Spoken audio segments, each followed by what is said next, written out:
unit. Right.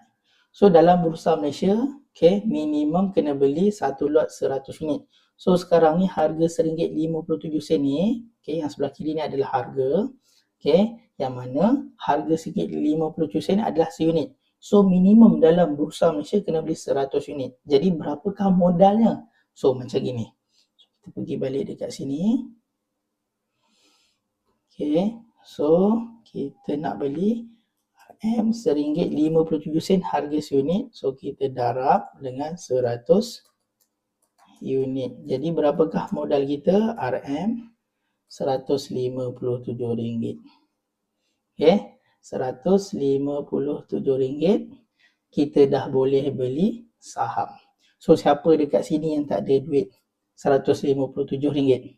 Okay, jangan tipu saya. Right, jadi dekat sini kita dah boleh beli saham dengan modal yang rendah.